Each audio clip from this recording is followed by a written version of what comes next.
It. Ooh. Okay, we are live. Yeah. All right. Good evening, everybody. Welcome to the Horror Syndicate. This is thank you for joining us. My name is Brian Enright. Sorry, this is an unconventional show. I've had some issues, so I couldn't get us on Facebook Live tonight. But we are here to talk about horror to you, like we do every week, and we hope that you get involved as well here on YouTube. So please check us out on YouTube. Share with your friends, share with your family, have everyone you know get involved because we're going into a lot of topics tonight. We're going to be covering conventions. We're going to be covering some reviews by Jared and Baron, and we're going to be talking about the new Chucky trailer, which I know that our president Fior is excited to talk about. So we have a great show for you lined up. So thank you for joining us.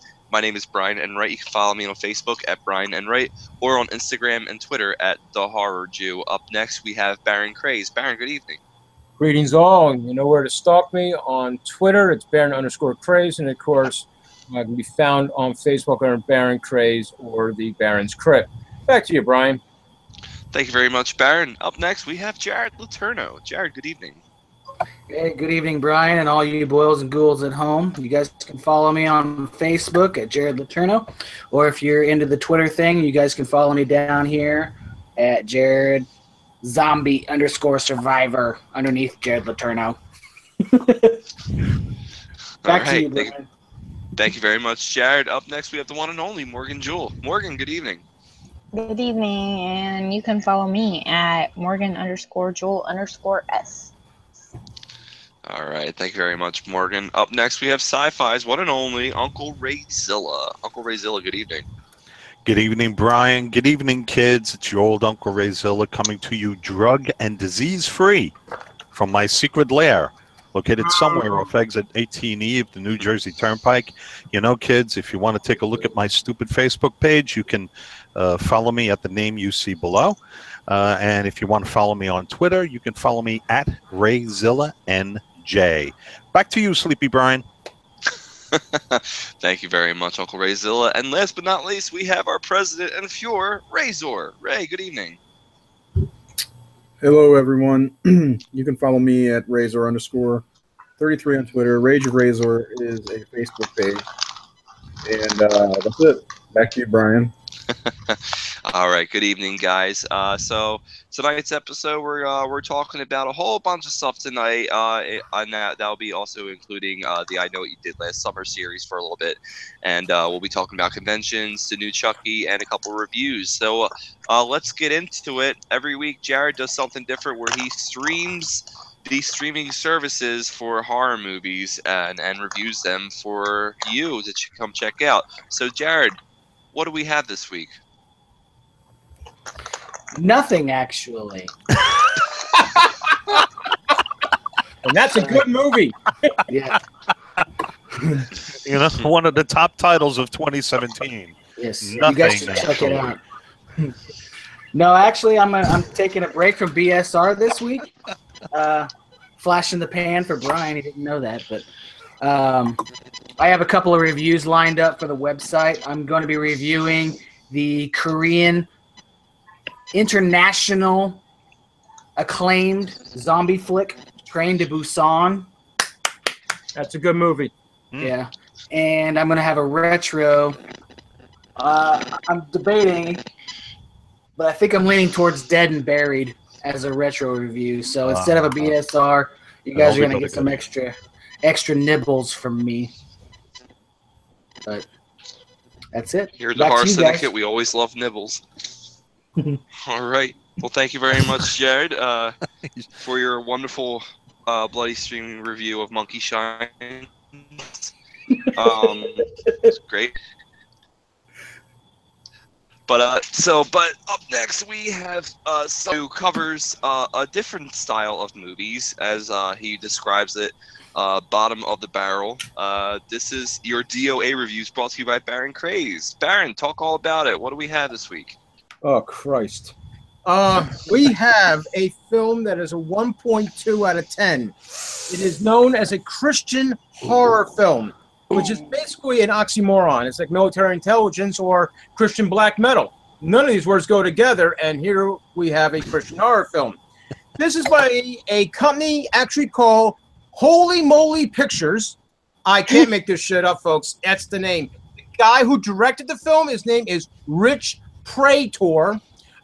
He hasn't done a lot of films. His most recent one was Ancient Secrets of the Essential Oils. Nice documentary out there for anybody, I guess, who's into weirdness.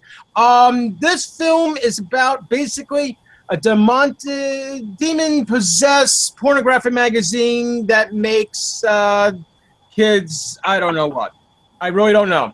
I mean, we have no violence, no cursing, no nudity. We have nothing going on in this movie. I mean, nothing. This film is actually, you can't buy it. You can't rent it. It's not able to be found anywhere. This is a good movie to actually show kids of how to fight pornography. If you could actually find the fucking movie.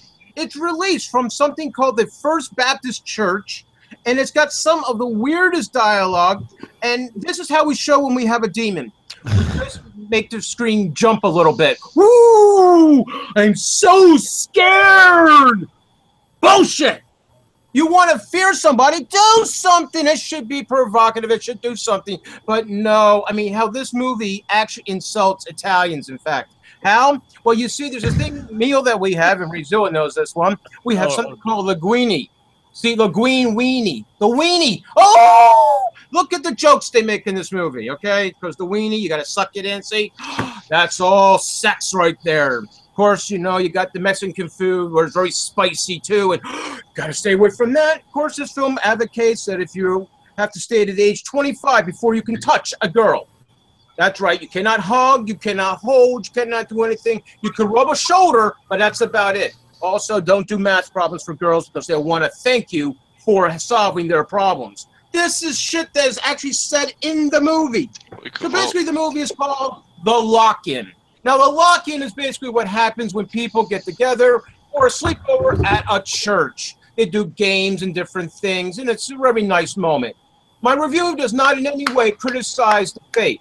What it does do is slams the shit out of your fucking movie because it's so fucking stupid that it's not even worth anybody's time and attention. Again, you want to see a movie that's got something? Go watch Axum, the first one I ever reviewed for this column. At least that's still a 1.2, but there's violence in that movie. There's something for us to enjoy. All right, yes, for that movie, there is a 10-minute hip-hop dance session in the beginning of it. But hey, if you got to go to a wedding or something, or you're going to start out for something, you get some hip-hop moves from way back when. I know, Brian, I know, this is doing really well for you. So basically, Brian's probably actually more akin to our lead star of the film, Justin, because he likes to basically set up video cameras in his bedroom, put his back to the camera, and look at pornographic magazines. But we don't see anything porn, and all teenagers do this. They all film themselves looking at porn. Yeah, this is great evidence. I'm always fascinated by this thing. Now, we also get this thing dated because why? Well, let's see. The kids illegally trespass, they illegally dump, and they find the pornographic magazine in the dumpster. Brian, don't give me that look. I see that look. You're thinking about this now. You're going, where was my pornographic magazines right now? You see, that's where I usually find the best porno mags is when I'm in the dumpster. Right. Now, here we go. It's a magazine in a dirty paper bag. We've already dated ourselves. Doesn't porn exist on computers? I mean, it's 2014. When these kids find Pornhub? I mean, Brian finds it every 5 minutes, and that's probably what he was trying to think of for his sleep study. But that was another issue happening there. I don't even need a computer. I just use my phone. You hold one phone with your one hand, and the other hand you play God. You do monkey shines to it. I get it. I understand completely. Annual So, subscription. yes, this movie is total stupidity. It doesn't make any sense. We have the violence of a trash can being knocked over. We have... really, honest to God. They throw the pornographic magazine into a trash can. The demon gets pissed off, knocks over the trash can. Ooh. Actually happens on the screen. Yes, and we get a little distortion on the screen because that's where the demons are. We also have a kid in the film. Why? I don't know. But the kid yells out, "Tits!" real loud. I guess he's just fascinated with something of sucking. I don't know. I don't know why. Possessed or Tourette syndrome. Who knows? Yeah. You got all kinds of stupidity happening in this film. So, folks, my advice, it is. There's no trailer available of the film. and the film cannot be found anywhere. A friend of mine put it up just so I could watch it on YouTube, and has since taken it down because he didn't want to insult the rest of YouTube's credibility. There you go. That's really telling you a lot about this fucking movie. So this next week I will be doing most likely a film called Aliens versus Avatars. Yes. Look at, hey, it's a 1.5. It's up from this. I can only go up from here. It's amazing. I'm gonna try to go up the damn slope of shit and see where we go next. By the way, it'll take me at least 46 movies to reach a film that reaches a 2.0 out of 10. So 46 more shitbergs to go through. Back to you, Brian. Yes, that's right. And watch out; those pornographic magazines are full of demons. You know, I gotta challenge you down on that, Baron. I think the truest way to piss off a real Italian is to make a almond flour cheddar cheese pizza. That's how you make. That's how you really piss off the Italians. Ray knows all about that. You know, I do. Brian, we do that. You know, we take people out. It's kind of like a trip. You know, there may be 3 people in the boat, but when we're done, there's only 2 coming back. Just violently fight trash cans. Yes. But I have to ask the Baron about Christian horror. I mean, you know, the thing I think that frustrates me most about Christian horror is not enough Jews. There's no respect for the source material. You know, the Bible is filled with just, you know, wonderful stories of, you know, people, you know, beating each other with jawbones and, you know, all sorts of terrific stuff. And these Christian horror films just seem to always consistently miss the mark, you know? They come up light, you know? Well, the film, they burn the magazine, and then shortly afterwards, the magazine, of course, obviously the demon gets pissed off, and he comes back into the church. He opens the door, no big deal. And then he hangs out in the nursery just rocking on a chair. There's no demon in the chair. It's just the chair's rocking back and forth. You see the special effects here are incredible. In fact, there are no special effects. Nothing happens in the film. In fact, spoiler alert, everyone lives. No one dies. Oh, isn't that lovely? I guess the on the unemployment line right now, folks. He really is. He's looking for a job. The old adage is true that the book is always better, you know? Yeah. Especially when it tells you to look up Luke chapter something or other and read that. Yeah. A lot of begatting. Yeah. So, Brian, there you go. You got a Christian horror movie for yourself to enjoy while you look at porn on your phone and do a Monkey Shines rendition. You know, I think the worst Christian horror movie I've ever seen was the it was Kirk Cameron. It was Kirk Cameron's Left Behind. And then the most hilarious Christian horror movie I've seen was Nicolas Cage's version of Left Behind. If you need a will to live or you want to find a will not to live, I would suggest watching the Nicolas Cage version of Left Behind.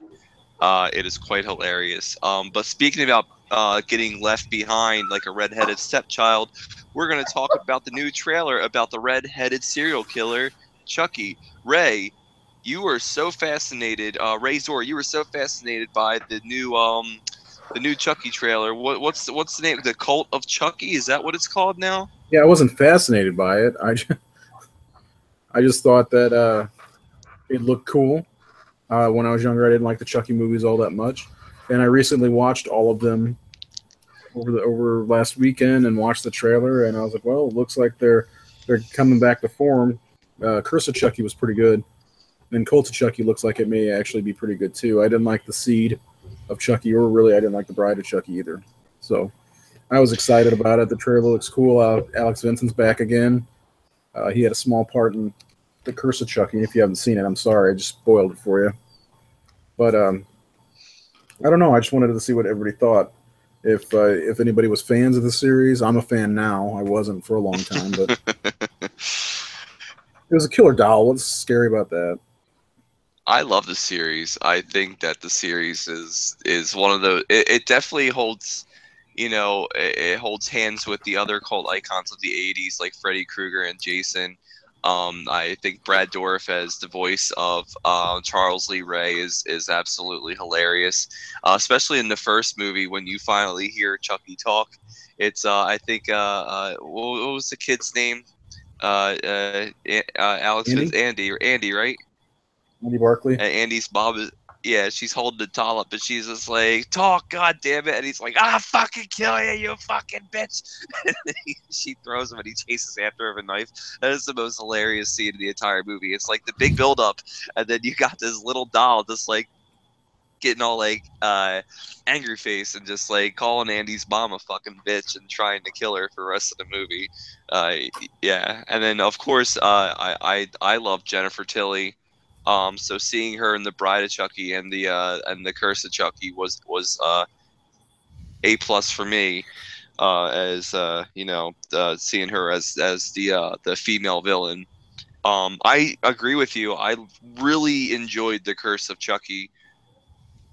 Where the first Chucky was more of a horror movie, second one started getting a little goofy, and the third one, you know, is what it is.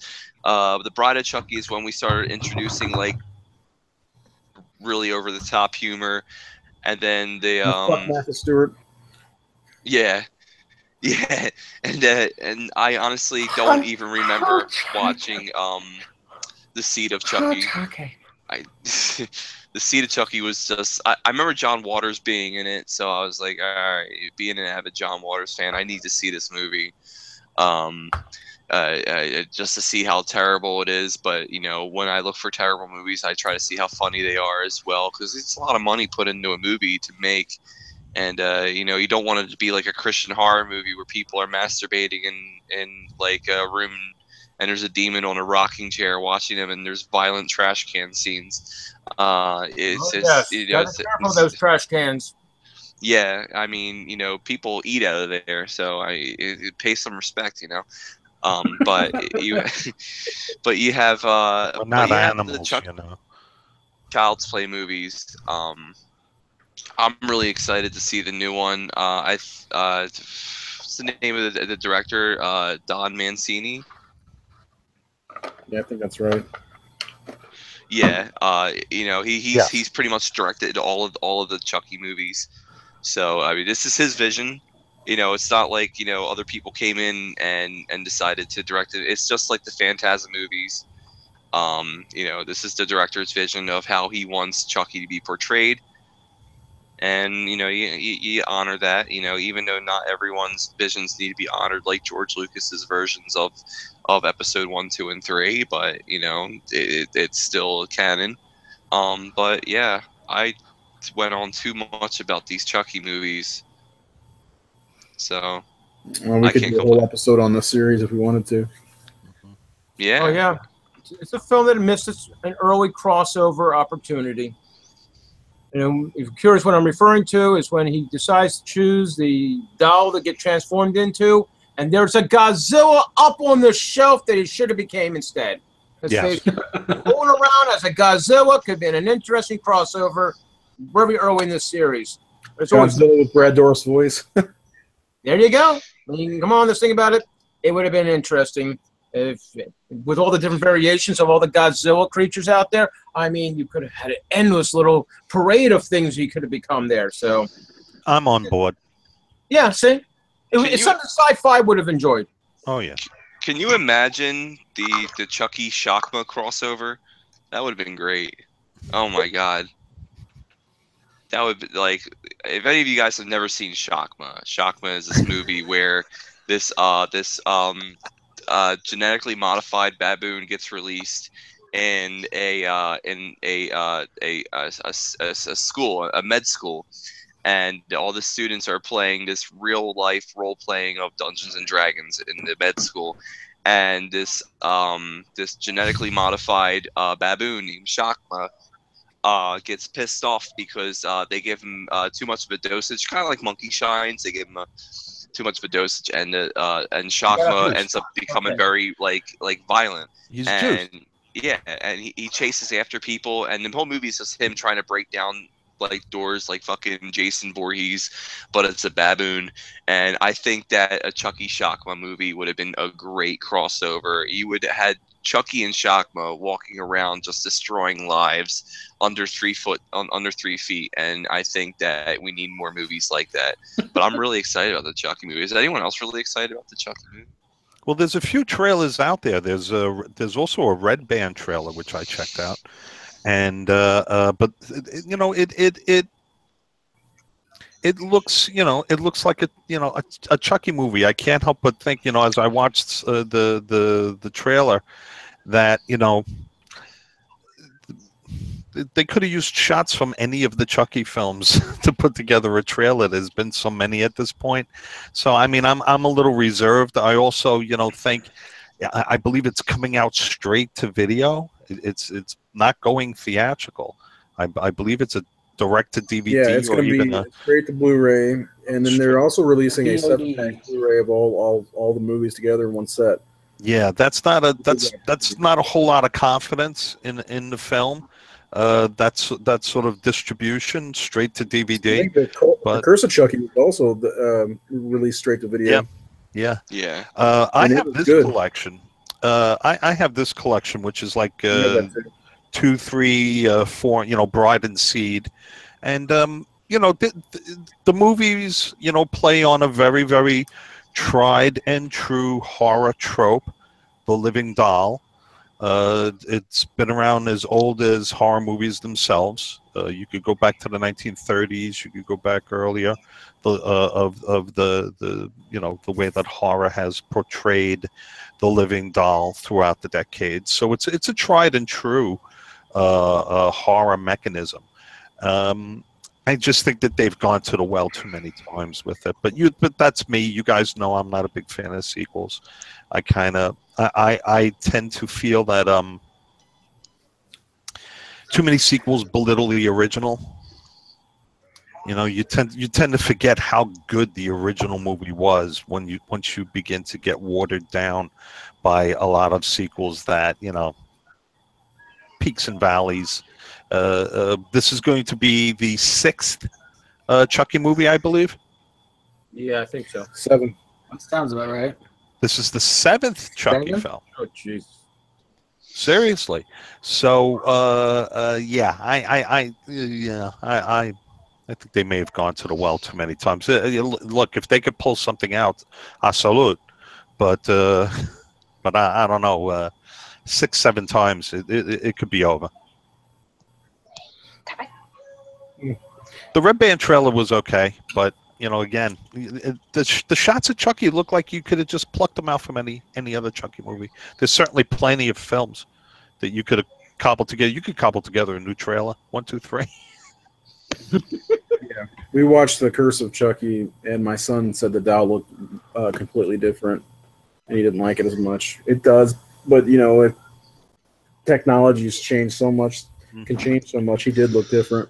Mm-hmm. Well, the work is astonishing. Make no mistake, the work is astonishing, particularly back in the day when the first one came out, and then when the second one came out and the third one came out.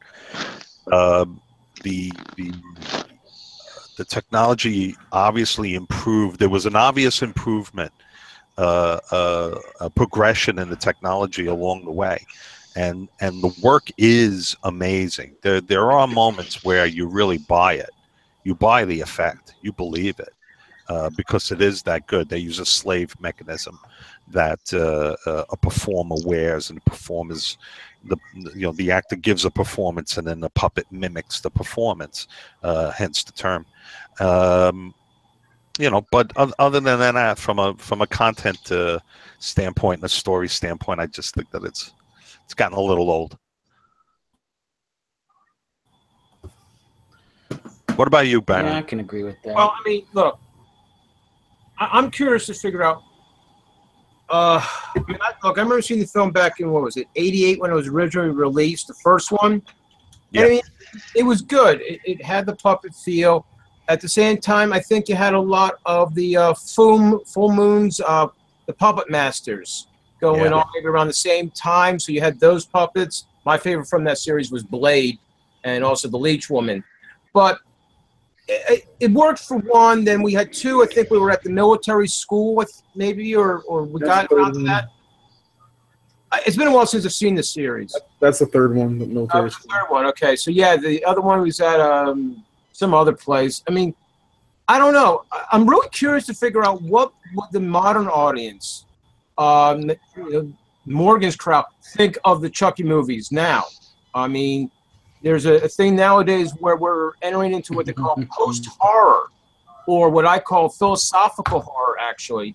And I'm curious to see what the audiences of now are going to think of this. It seems that more of them are wanting a not spoon-fed horror, you know, but a little bit of different variations of the unknown. So I'm curious with this kind of film that's coming out, and here it is, and they're just going to put it pretty much onto the VOD and DVD market, not knowing already that, okay, we're going to be appealing to the fans that remember Chucky from way back when, and doing that. It's like, look, I'll put it out here now. Leatherface is getting a release officially. It's coming out. It's making a couple of the film fest with trailers, and I think it's in October. That if you're a DirecTV subscriber to it, you're going to be able to watch it, and then it's going to get a very, very limited release. So that film is coming out. But like I said, with Chucky, yes, the possessed doll has always been a key element in horror. It has been used in I think some of the Creepshow stories. It's been used in obviously Twilight Zone, Outer Limits. It has been used many times over. The Devil Doll, I think. Devil Doll, what, 1930? Yeah, something like that, 1933, something like that. The Devil Doll. Yeah, so the dolls have always been a key thing. Hell, the movie Dolls, in fact, it had a very special release from Scream Factory a while back. And right up to today with Annabelle, you know, it continues today with the Annabelle film. So it is probably one of the older tropes of horror. That brings up a great point, Ray. So we have Annabelle the doll. Now we have Chucky the doll. I mean, if you put these two movies up against each other, where's the audience going to feel the scare? I mean, we're going to be scared of Chucky the doll or Annabelle, that creature, that doll, that demon. So it brings up an interesting aspect of where the audience would feel more attracted to. Annabelle's getting a release. It's coming out shortly, and it's going to be at the theaters. This, which has a long franchise to it, VOD market. So I'm curious really to see what either Jared or Morgan's views are on this. Well, as for like Annabelle versus Chucky, I think Annabelle is probably going to do better. But anyway, I haven't all of the Chucky movies. The only one I've seen the full thing of is the Curse of Chucky. Is that what it's called? And then I've seen like part of or a lot of the Bride of Chucky, I think. I don't know, but I don't know. I didn't really like the Curse of Chucky, and I just think that the Chucky movies probably, I guess, like aren't my style. Maybe, I don't know. What didn't you like about Morgan? What don't you like about the Chucky per se? In that film, what didn't you like? Why like the Chucky? I don't know, just like why you don't like it? I want to know. I'm curious. Why? Because he's redheaded. God, I don't know. Millennials don't like redheads. Probably don't. I don't know. I watched it like a year ago, but I think because like I don't know, it just didn't seem. It seemed more cheesy than like not. Okay. I don't know. Which one did you say? The Curse of Chucky, the most recent one. And that one took a more serious tone as opposed to like Seed and Bride, which were really played for laughs. You know. Yeah, see, well, but maybe I would like those because they're actually trying and like supposed to be like more funny. But this one, like, I still like it was supposed to be more serious, but didn't really seem so to me. I don't know. It's been a while since I watched it, so I don't really remember what turned me off about it. It's been a while. Okay.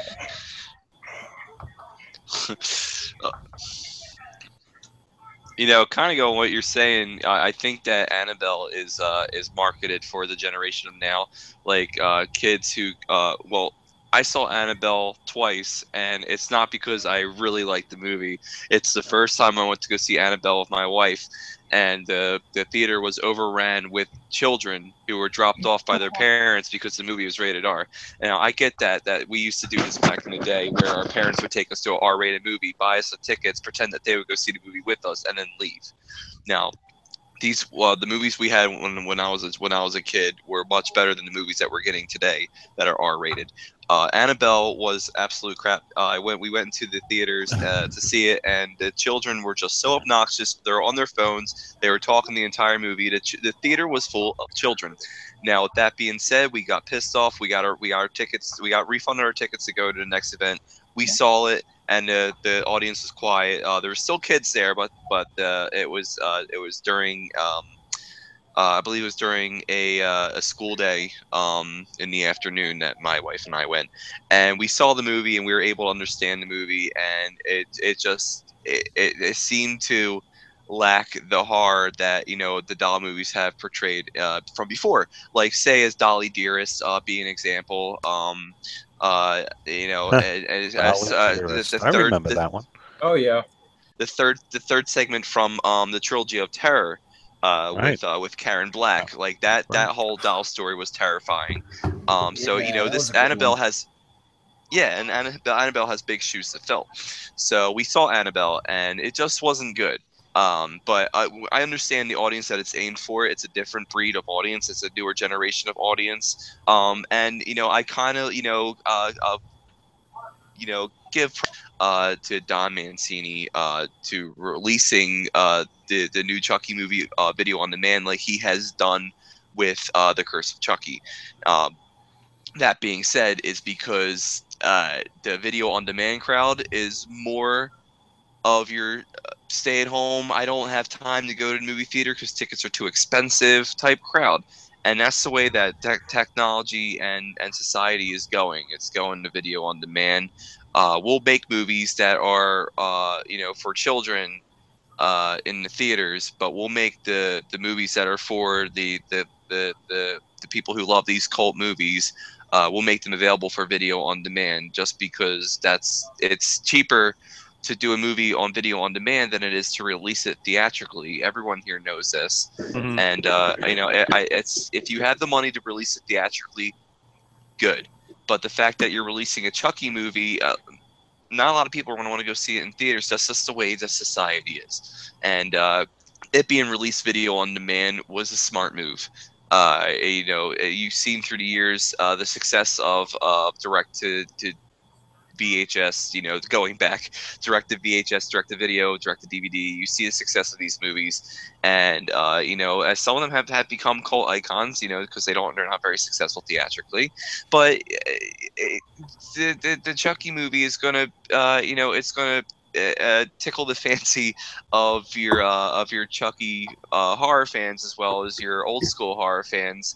The thing that worked out for Chucky so well for me was, when I was a kid, I was afraid of Chucky because it came out during the time when I was a kid. Annabelle may be scary for the kids who are now kids today while Annabelle's being released, but they'll never have that sensation of Chucky over Annabelle. Annabelle is just a fucking dull movie. I'm sorry, it's god awful, and maybe the people who saw Chucky that are my age back then thought the same thing of Chucky. So I don't know. Well, another movie that comes to mind is Magic with Anthony Hopkins. Did you ever see that one? Yeah. I have not. Yeah, that's No. No, it's an oldie but a goodie. Young Anthony Hopkins has a ventriloquist act. It's Anthony Hopkins and Anne Margaret, actually. Oh wow. And am I right, Baron? Yes, you are. It's a very good movie. I have the poster and the press book to that one, actually. It's an exceptionally good movie, and again, it's a possessed doll. It's a not not It's well, it's a more psychological. Yeah, it's a ventriloquist dummy. Anthony Hopkins plays a stage performer, and he has a ventriloquist dummy, and him and the dummy talk. And it's it's pretty wild shit. Oh But yeah, I highly recommend it. It's called Magic. Films like that with when they use the ventriloquist dummies and such, that actually really bring a lot of bit more, almost a Dr. Jekyll, Mr. Hyde mentality into them, and those films are really fascinating to watch. You really do, and it's really neat to watch Anthony Hopkins in that film, and you kind of get to see him there. I mean, also when he did Audrey Rose, you kind of watch his career, how it's arced, where he, of course, won his Oscars. This is a man who himself had battled his own personal demons of alcoholism. So this is a man who's made an incredible rebound in his career. And when he's done the work, he actually made the dummy have that personality, to have those conversations. And he had the right amount of pause between the conversation as it's talking back to him. He's given it enough time, and he's conveying the reactions to it. So it's a very good movie. So I definitely recommend. What's it called again? Magic. Yeah, what's it called? Our YouTube viewers says Magic. The doll. Hold on. The living doll is all in his head. Yeah. But that's, again, the Dr. Jekyll, Mr. Hyde kind of syndrome. You have one part of you that is completely rationally insane, and this other part that has a break in it, a split, if you would. And that allows for this dimension of horror to happen into it. Where is the act? Is the act of performing there, or is the act of trying to keep two personalities, you and the dummy, going? If you've ever seen any of these actual talents before, some of them now have 3 or 4 of them on stage at one time. So, and they get screwed up sometimes of who was supposed to talk when, and they look at each other like, that was my line, not yours. And just things happen. So, like, again, the doll features in films have always been there. They will always be there. It is just a matter of how they're used. I mean, look, the dolls have been used into the voodoo angle of horror too. So dolls definitely have a place in a creature, if you would, in horror. If you had to pick different creatures, that is one. That's an element. It's a strong foothold, I think, in the genre. Absolutely. I think it's an look at all the films that we've listed. I mean, I think that absolutely there's a strong foothold. But also an overlooked one. People look for the darkness and such. But think about a doll that's picked up at an antique store. You don't know the history of that. You don't know where it's been, what it's been around. Has something been transferred into it?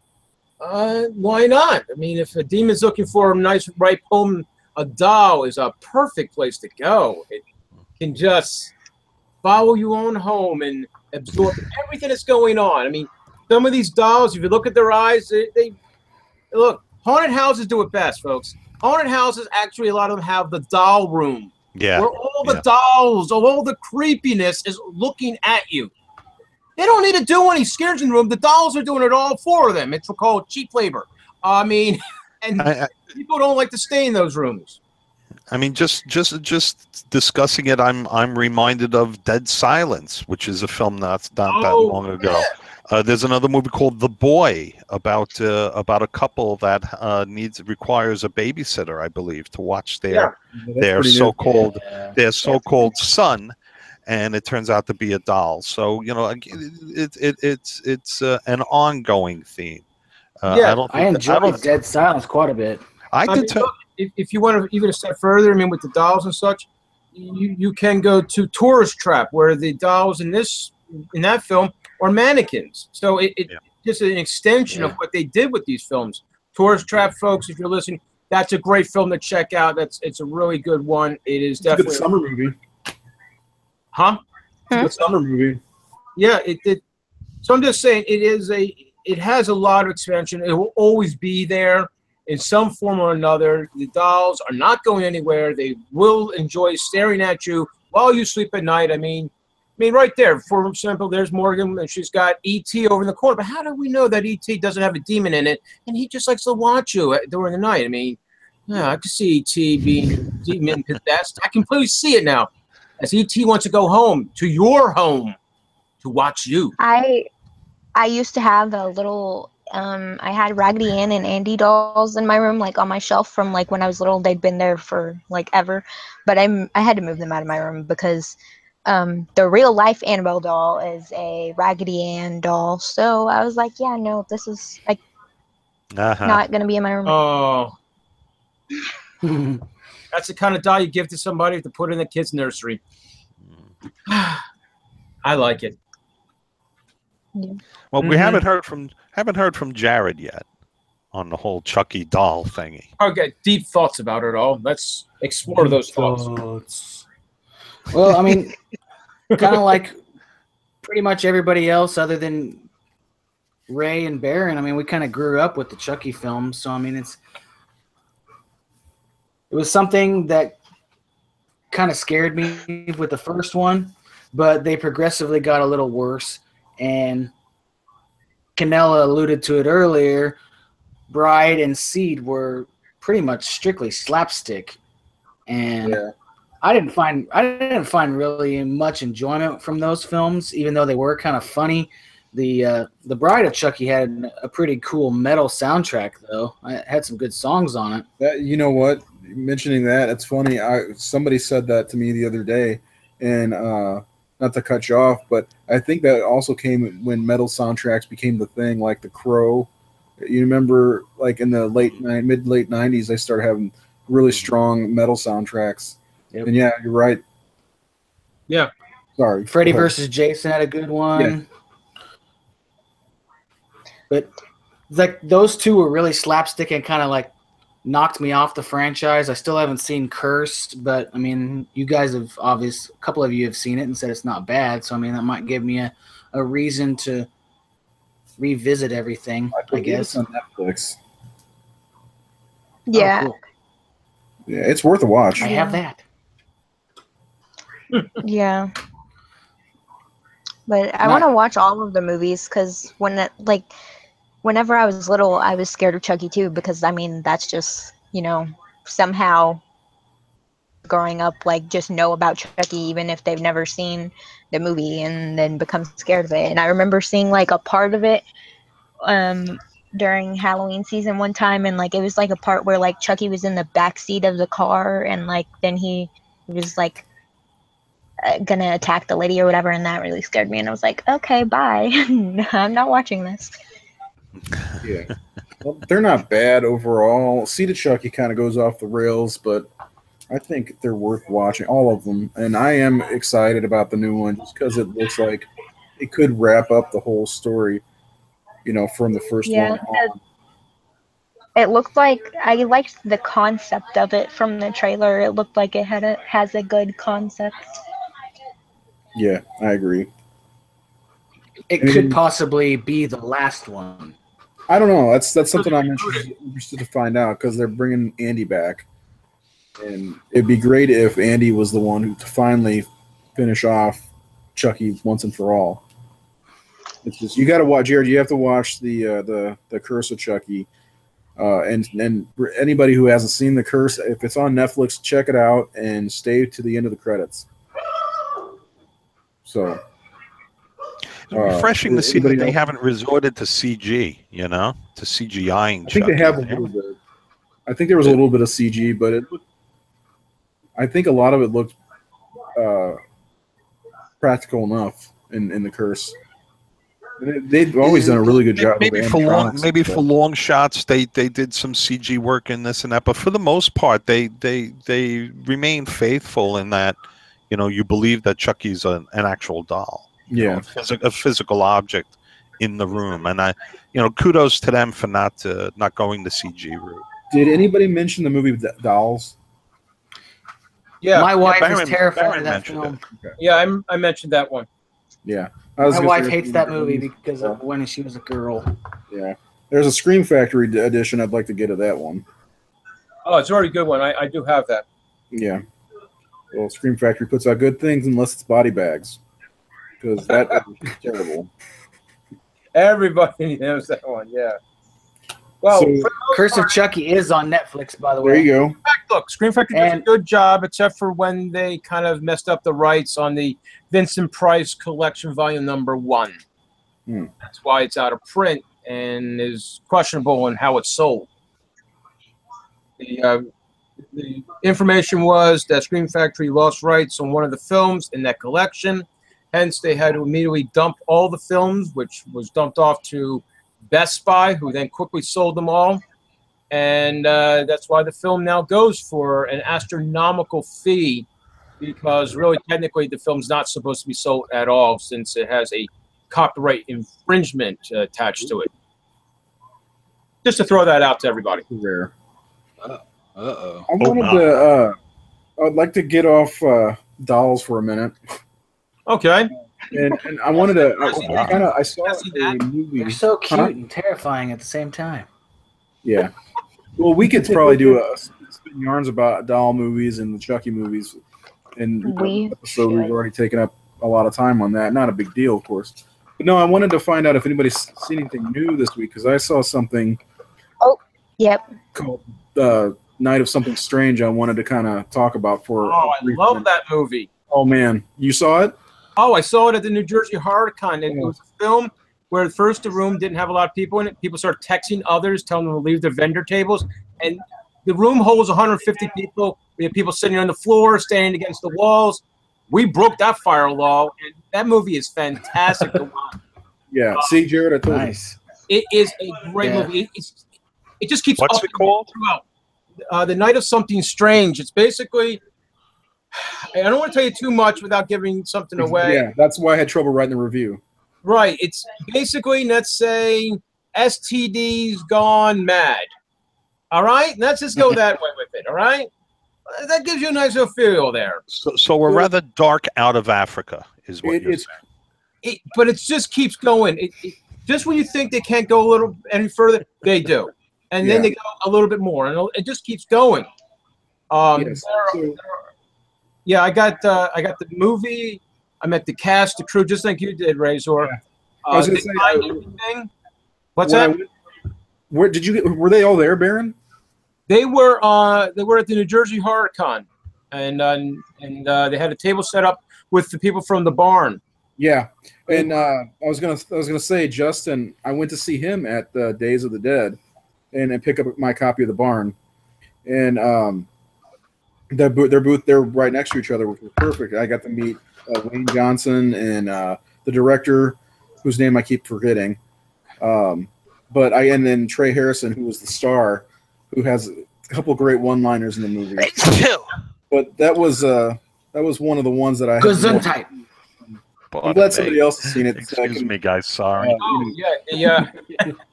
No, that film is a lot of fun, whether you see it, by yourself or with a group of people. It's a movie I had a lot of reactions to, which is something that's rare for me anymore. Like, I don't have many reactions, but I'm like, oh my god, what the fuck? That was great. Stuff like that. So I wanted to bring that up to make sure people see Night of Something Strange and give the guys a shout out, because they did a great job. Yeah, I mean, look, I'm not going to try to give away a scene here, but let's just say somebody gets kicked in another region and it gets stuck there. And I've never seen a scene in any other film like that, how it's done, but it's hilarious. It's nice, but it's good. It's got the gore factor. It's got the laughter there. It's all mixed well. Plus, for an indie film, they have a lot of makeup and it doesn't look bad on screen. It's something I always worry about with indie movies. It was good quality, I thought. Yeah, they did a really good version. I think there's supposed to be a part 2 that's being rumored heavily to be made, because this film is just really. What's really interesting about it is that the film actually didn't get any major distribution because, from what I understand, a lot of distribution houses didn't even know how to market the film. It just escaped them of how do we market this. At the same time, the audiences at the film fest have been enthralled with this film. There's this film that has made the circuit very large, and The Night Watchman has also made the circuit. The two films are just outrageous in their ways. And these two films, I've been watching them on the fest circuit. They're just, the crowds are just flocking to them. The rooms, literally, like I said, most conventions hold about 150 people in them, unless you break down all the partition walls. But I know they got in trouble at the con for all the people we had crammed into the room. So it was really cool. So, and the people I was sitting with in the room, of course, we had, beers. So we were watching the film the proper way with alcohol and enjoying it even more. Yeah. That's one of the things. It's a super fun horror movie, horror comedy, good gore. There's some laughs, there's some silly moments, but overall, it's a fun movie. That's the most important thing. Like, I got out of it. Like, it's. I don't know. I can't even explain. A friend of mine watched it on my recommendation, and Nick Garber, and he said there's a couple times it made him want to throw up. And he's like, that's a great mark of a good gory horror film. I'm like, yeah. Oh, yeah. Well, yeah, it's a film that I think we're both endorsing it heavily here, that the rest of you should get and definitely watch. Yeah, I agree. Where can we find it, gentlemen? I think it's on Amazon now. Yeah, I think you can rent it on Amazon, and you can buy the DVD Blu-ray through the guys that made the movie. I don't think it's been widely distributed. That's right, Jared. You can buy it off their site, and you can rent it off of Amazon. So is it edited on Amazon? Is it cut? Is this one of those things where they cut the shit out of it? I have the DVD. I have the Blu-ray, so I'm watching that. Okay. That's been a normal rotation for me lately. That's the rare. Blu-ray is $20. It's not a bad price. No, it's $20 on their site, and I'll tell you what: if you see them at a con, everybody there will sign it. They signed my Blu-ray. They signed a poster for me. Cool. You know, it was Jonathan Straighten. Is that his name? The director. That sounds very familiar. Yeah, let me see here. Hold on. But yeah, they're really polite. They'll sign all of it. The main bad guy, Cornelius Wayne Johnson. Yeah. That dude is amazing. He's a monster. He's like 6'5", long black hair. Yeah. He's a big dude, and he's like the friendliest guy I've ever met. If I hadn't met CJ Graham that day, he'd have been the friendliest guy ever. And he's like, "Hey, are you on social media?" I'm like, "Yeah." He's like, "Oh, we're friended now." I'm like, "Cool. You were awesome." Yeah. I like him. I'd like to see him go far. He played Dracula too in another indie film, and he looked the part. He was super cool.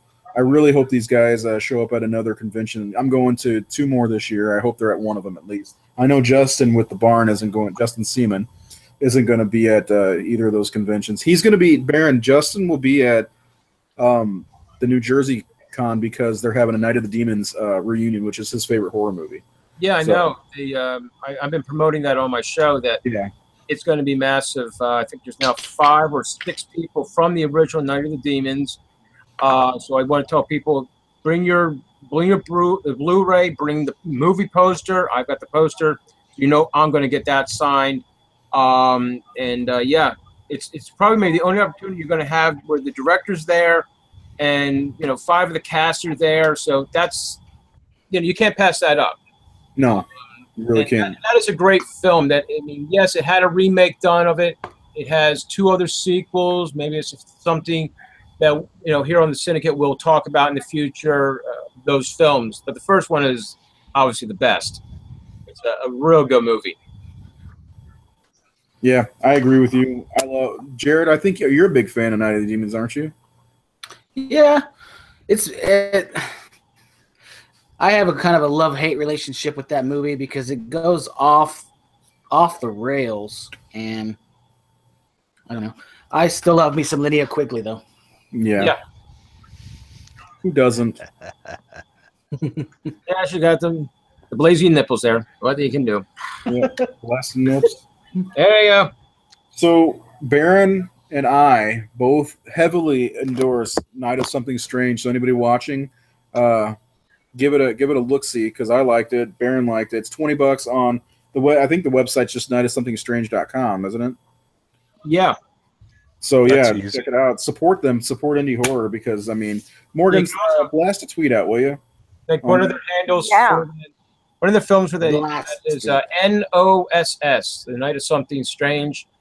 That's like their handle for it. And yeah, Razor did a review on the Horror Syndicate, and I did a review of the film on Rogue Cinema, which is still up.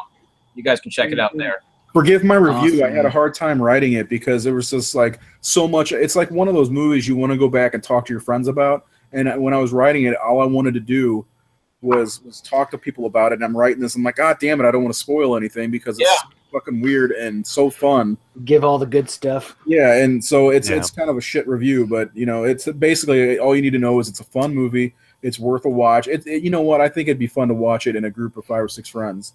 That's what I said. Yeah, it definitely is a film. Really group atmosphere to it. Definitely can enjoy that movie. So again, to everybody out there, go get the movie. Buy a T-shirt. Yeah, go They for got some T-shirts too.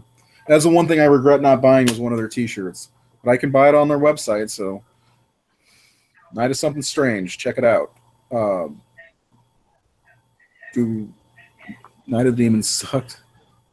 Oh, one of the people on our Twitter, our YouTube said Night of the Demons sucked. The Italian movie Demons is awesome. Of course, Demons is awesome. Of course, yes. There's no denying that. But Night of the Demons is just for me, it's solid fun. You know, it's just it's not meant to be taken seriously at all. You know, sometimes a horror film, it has the scares and everything, and then there's other times a film, it's just fun. It's cannon fodder for you to just unplug your mind and just watch something and enjoy it just for that reason. Right, exactly. I agree with that wholeheartedly. So, anyway, so Morgan, did you watch something new? Were you going to say that? Yes, I did. I watched the new Mummy movie. Oh God! Oh no! Should we Let's hear it. Therapy? Well, should I cover my eyes? Keep in mind that I have not seen any of the original Universal monster Oh movies. God! Not even the Hammer ones from the 50s. No. But anyway, so I didn't hate the movie, but I still did hate Tom Cruise in it. I did hate Tom Cruise. Hold on. You hate them? Say that again. She hated Tom Cruise, but she liked. I did not hate the movie, but I still did hate Tom Cruise, as to be expected. Okay.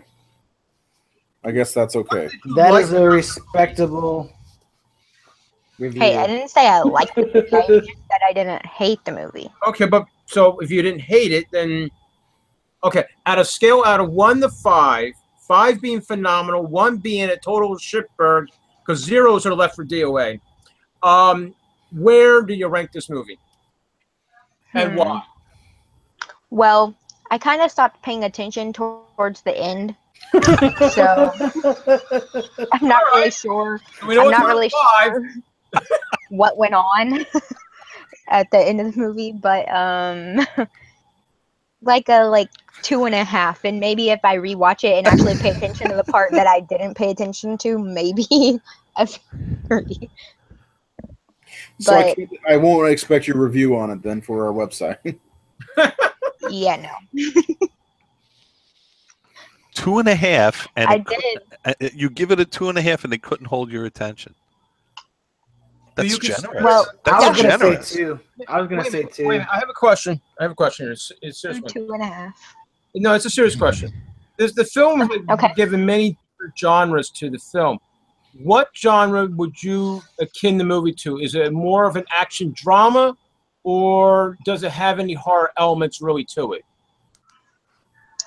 It's definitely more of an action drama, but there were a couple of horror elements in a couple of scenes that were more horror-y. But overall wasn't a horror film, really. No. Thank you. That's Millennial Morgan approved or disapproved, not a horror movie. Because the reason I asked that question, if the listeners are not aware, and viewers, is that the film literally had every single genre listed under it when it was basically released. It had romance, it had drama, it had action, mystery, thriller, horror. You name a genre, it was listed to this film. That sounds about right. I mean, I just couldn't believe that, so I wanted to find out really, where does this film fit into the categories? So thank you, Morgan. Well, You know what? Something I did like about it was the Dr. Jekyll and Mr. Hyde part. That was Spoiler. nice. Spoiler. Hey, it's not a spoiler. That was out there before it was released that he was a character in it. Really? Yeah. I'll see it when it comes. Family Video. I'll be going to Family Video to rent that sucker. So, Morgan, do you think the movie would have been better if Tom Cruise wasn't in it? The same character, same dialogue, same, but just a different actor? Probably, yeah. Yeah, he bounces you out of the movie. That's the thing that the international phenomenon is that he's kind of worn out his welcome here. He hasn't quite worn out his welcome internationally yet. But the movie also, like, maybe not, because the character was kind of a douche and like annoying, so I'm not like completely sure. I mean, I'm sure having another actor would help a little bit, but I'm not sure how much. You know what? Your review was writing itself. He was a little bit of a douche. I didn't pay attention towards the end. This review's writing itself right now. I think you should just transcribe everything you're telling us now. Put that on paper. I love it. Jared's face is release the hounds. Wait. Hounds are going to chase Tom Cruise. Got it. People on my property. Release the dogs. Morgan, how did you go to? How did you see it for free? Please tell me. Please tell me. No comment. You didn't pay money for this. She paid money and lost interest. No. Oh my god. No comment. Ooh, good one, Jared. Congratulations. No comment. Did you fall asleep? I don't know why y'all think no comment means that. Why would I? No, okay. No Because comment. you're You're not answering the question. Okay, if you just think about this, then there's a clear reason why I'm not answering the question. Okay. Because one of my answers. You don't want to give it. Somebody let her in the theater for free. Am I wrong? No, I'm right. No, you're not. Right. I wish I had someone to get me in the movie theater. You snuck into the theater. Ooh. That's how I saw Coyote Ugly. I used to sneak into the theater all the time. Jesus. I mean, Coyote Ugly. it's all you did when I was a kid was sneak into the theater. We used to wait for people to come out the exit, and as they came out the exit, we fucking went in. And then we'd hide in the rows and wait for the movie to start and then hang out. That's the way to do it. I snuck into Back to the Future 2 instead of seeing a movie called Cousins starring Ted Danson. Bought tickets for that and went and saw Back to the Future 2 instead. So I was 9. That's probably a good snuck choice. in. Yeah. We used to have a drive-in theater across the highway from Giant Stadium. If anybody knows northern New Jersey, and you know where MetLife Stadium is, well, I do.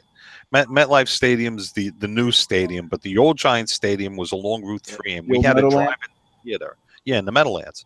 And we had a drive-in theater there back in the day when I was in high school and when I was a young man. And as you know, it came time, as time passed and technology improved, the drive-in theater used to pump the audio through the AM frequency on your car, as opposed to taking the speakers off of the little hook and hanging it on your car window. If any of you are old enough to remember what drive-ins were like. Yeah. You would park your car, you would have to roll down your window, there'd be a big metal fucking speaker, this fucking big, and you would have to hang it on your car window, and you listened to the film through this shitty... The sound was terrible. So, yeah, this shitty, horrible fucking speaker. Well, the Route 3 drive-in... So they actually had like a radio frequency. Yes, towards the end of its operation, they actually had an AM frequency, and we used to park our car along the fence by DeFeo Cadillac, and we used to park our car along the fence, and we'd be able to see the screen because the screen was enormous, and we would tune the car. Is in Ronald DeFeo? I don't know I don't know anybody's first name. I remember I remember DeFeo Cadillac, but you would tune in the frequency, and we would sit and watch the movies and basically sneak into the drive-in. We would park the car back there, just between the drive-in and DeFeo Cadillac, and hang out and sneak into the drive-in that way too. Now, hold on, Ray. Do you know who the DeFeos are? No. Amityville. As far as I know, they sold cars. No, I think that could be the same family that owned the Amityville, 112 Ocean Avenue in Amityville. Yeah. Possibly. Yeah, you could have been. Wow, you were in the scene and didn't even know it. You may have hung out with Butch at some point. Well, that's I don't know. You know what? Maybe somebody online can look that up and see if that's true. I never heard that story, to be honest. Well, the whole story about Amityville, right? I'm sorry? You know the whole story about Amityville? Well, sure. About, I didn't realize. Ronald DeFeo Jr. shooting his family? Oh, yes. Okay. Well, I swear, I could be wrong, but I swear that they had a car dealership, because Ronald used to be there, I believe. So it could be the same one. We're I'm talking gonna look it up, guys. early 70s, right? We're talking East Rutherford, New Jersey, would have been the location, or Lyndhurst, New Where's Jersey. Amityville? Long Island? Long Island. It's in Long Island. How far is Long Island away from East It's a Rutherford, schlep. New Jersey? It'd be a schlep. Okay, maybe not. Maybe they're related, though. It'd be there was a lot of Oh, Italians hold in on. northern New Jersey. I'm on Facebook. I'm looking at something now about it. It's a bit of ways. Amityville facts.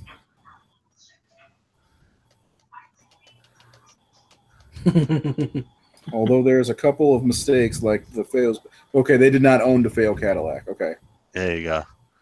but hey, Hey, We got sneaking there. into the movies, Dude, yeah. Morgan. You know what? You know, Morgan. You're lucky they didn't, take you and wrestle you to the ground and have you arrested. I'm sure whoever would do that would be So funny. to the ground, right, Morgan? What? Nothing. They'd throw my ass right out. Morgan likes me. She likes you. God, Right, Morgan? We're actually, guys, we're going to introduce a new segment to our show, and it's going to be a dating game for. Hey now. Huh? So our No, so- creator. You know And those find things you his click on Facebook that says like somebody wants to date you? Well, I clicked on it and it did its little thing and it said Morgan wants a relationship with Ray. There you go. Yeah. He has got Morgan's phone dying proof. in a relationship with you because Ooh, baby. she's impressed with your loyalty, looks, and attractive personality. You We all know, know that things, shit. So things But just it got also hot said- in here, man. Jesus Yeah. Christ. And it also said that I wasn't the only one, and that No. several of his friends. actually, were Morgan, I interested did it in again relationship. after I had sent that to you, and I got a dude. So Was it Jared? Hey no, now. it was no. I wish he's a loyal guy. Oh my. A little guy, you said? Oh my. Oh boy. Alex Vincent's a little. Oh my. Not where it counts. Oh. Oh boy. Oh. Um, All right. So, is there anything else anybody wants to talk about? This is kind of. I want to get off the topic of penises and Pen 15. Oh my. well, Well, we speaking don't- of Amityville, they already, even though that the Amityville Awakening still hasn't figured out their release situation, they have already signed on to make a new movie about Amityville called 1974 about I believe this one's going to be about the DeFeos. So Christ. The other one hasn't even come out yet. yeah, I know, and I think it said this Crazy. one. Eli Roth signed on to do this one. I think is what it said. Oh, well, that'll fast track it if he signs So on. they're to do it. gonna. They already have a movie about the DeFeos. It's called The Possession, Amityville 2. Yeah. They're not the DeFeos though. They're something else. Baron, help me out. Oh God. It's Montelli? it's the Fazio family. I think they're Italian. I think it's Montelli. It's a Paisans. It's a bunch of Paisans. But yeah, there's already 17 Amityville movies. Yeah, there's a lot. That's And ridiculous. I was telling Morgan, there's quite a few of them that are going to be on the DOA list. Good God. More. There's Amityville Horror, The Possession, 3D, The Evil Escapes, The Amityville Curse, It's About Time, which I like that one. A New Generation, Dollhouse, The Amityville Horror Remake, Amityville Haunting, Amityville Asylum, Amityville Death House, Amityville Playhouse. Amityville Outhouse. Yeah. The Amityville Death House that has Eric Roberts in it, a film that for a while was only registered at about a 0.5. No. It has slowly climbed up from there thanks to his fan club, but that's about all that's helped it. Amityville Broom Closet. Yeah, there you And then go. there's the remake of Amityville Horror. Yep. 5 with Ryan Reynolds. Baron, it's up to 2.7. Oh, well, then it's got a ways to go for us to reach it on the DOA list because, as I was saying earlier, it's going to take us 46 films to get us to a 2.0. Jesus. Did they See you next year. Yeah. Well, here, Baron, Amityville Playhouse, 1.9. Oh, sorry, we still got other crap in front of it. Yep. Jesus. I was going to say Amityville Party One of the House. films that's in front of it, folks, is actually from the Sleepaway Camp franchise, so part 4. Really? Yeah. Teenage Wasteland or whatever? No, this is a different one. Amityville, the Pool House. Sleepaway Camp, yeah. I think The Survivor. Yeah. What about the semi-porno they did, Amityville Wet and Wild? Hey now. So, the Sleepaway Camp Part 4, The Survivor from 2012 has a 1.7. Oh. Oh, I didn't know that existed. Yeah, it does. I found it. God knows it. Actually, I was going to suggest the first 3 sleepaway camps as a topic for one of our shows for the summer. We can still do that. We can just avoid the part 4. Hell of an ending. Yeah, I haven't seen part 4. No, I've only seen the first I can jump ahead and review that one so we're all ready for that particular show. Yeah. What are you Okay. doing? Is that what everybody wants, folks? I'll do that. I'll sacrifice more. Oh, So so 3 is Teenage They Wasteland. they did 4 of them, but isn't it all just the same? The thing with the schmengi hanging out at the end and the whole thing. I mean, they did The fourth one was 4 of actually these. pretty decent. I mean, There was a return to Sleepaway Camp, too.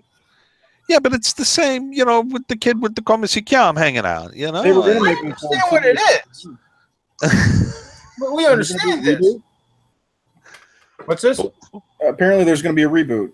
But Yeah. where's the twist? I don't get it. Where's the twist? It's a penis. I saw Felissa Rose at. No, I get it, but I didn't see a how do penis. you do the Sorry. sequel? Where's Always wonder what bathroom you're using. I like those movies though. They're not bad. I think they were good for their time and place because they were trying to make fun of the whole slasher genre. I think that's why they were good. Mhm. What? But Bruce Springsteen's sister's in this 2 and 3. Yeah. Does she have her schmengi hanging out? Is it I don't know. the schmengi and the thing? Baby, we were born to run. Springsteen had a sister? I think her name's Pamela. I think I'm the only guy from New Jersey that didn't care for Springsteen. I really don't like Springsteen. Were you more of a Cougar Mellencamp kind of guy? Oh, God, no. Just interject here for a brief moment. Just a brief moment here. Want to note on a post we have that Razor made on Facebook about the Night of Something Strange. We've got Wayne W. Johnson with a message here. Thank you both very much, giving us the horns up on it. So, Yeah. obviously, people, he was in the movie. He thanks us for, us talking about the film. Mentioning So go out there RMS. and buy the damn movie now. Hell yeah. Yeah, go buy the movie. It's totally worth it. It's only $20. And it supports indie horror, guys. What better than that? Look, Don't be a cheap shit. Just go and buy the movie. Yeah, Hey, I'm looking at you, Rayzilla. You got a job. you got 3, right? Yeah. He got 3 jobs, man. I got 3 up. You know what they call Batman in Jamaica, right? Batman. So, okay, there you go. Those are the jokes. Thank you. All right. This has been a fun show. Yes. We need more shows that aren't all about one topic because this has been pretty good. I think our YouTube viewer has enjoyed it too. Have you enjoyed the show? Our viewer?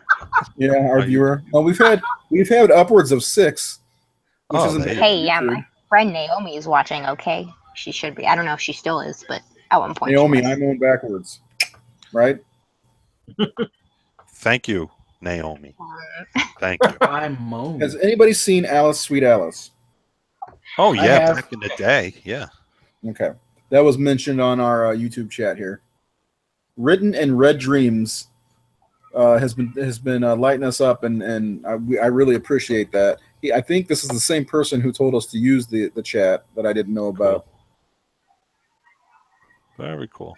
Yeah, well, we certainly know our and appreciate our living doll films, our doll movies. There's certainly a wealth of content there for people to indulge in, and also, that's why, folks, it's worth it to stick around and watch the show, because you get turned on to so many different things, like The Night of Something Strange, or the Anthony Hopkins film we brought up earlier, Magic. Jared. What is Jared showing us? What do you got there? The Void. Which is now on Netflix, everybody. Yes. I can relate to that after having a Netflix. I can relate to that after having a high fiber breakfast. So sometimes you say things and all I can do is just do this. Shake my head. It's a jersey. I don't know. Some nights I wake up screaming. I'm sorry. I got a question. Back to you, Baron. Is anybody going to watch the Netflix cartoon or the animated series of Castlevania? Or am I the only one?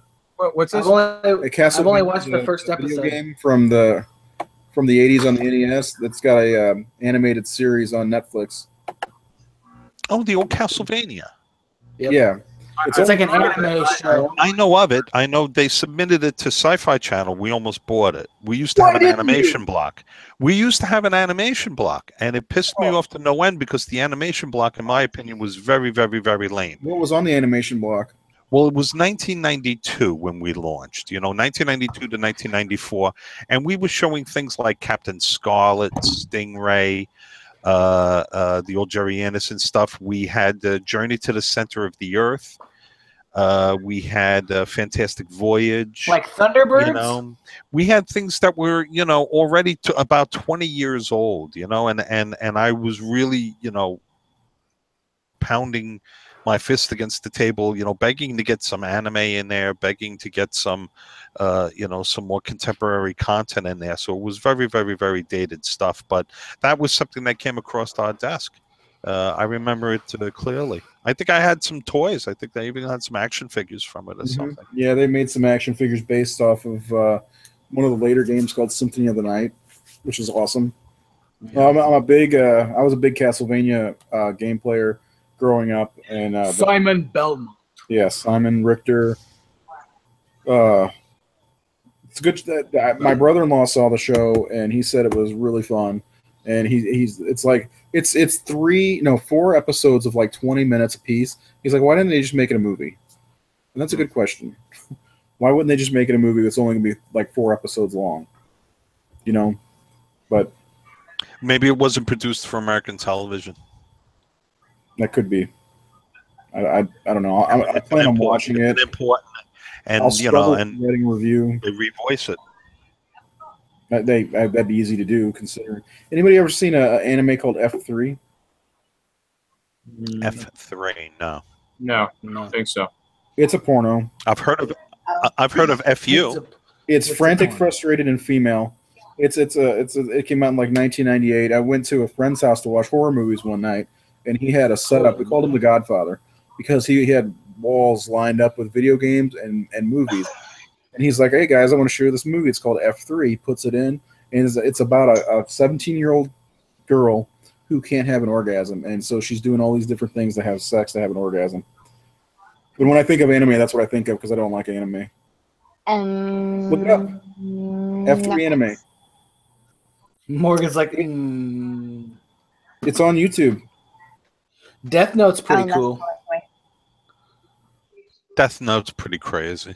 They're making that into a real movie. They're making that into I a know, movie. another movie. I've seen the Japanese film. Yeah, there was a couple of them, I think.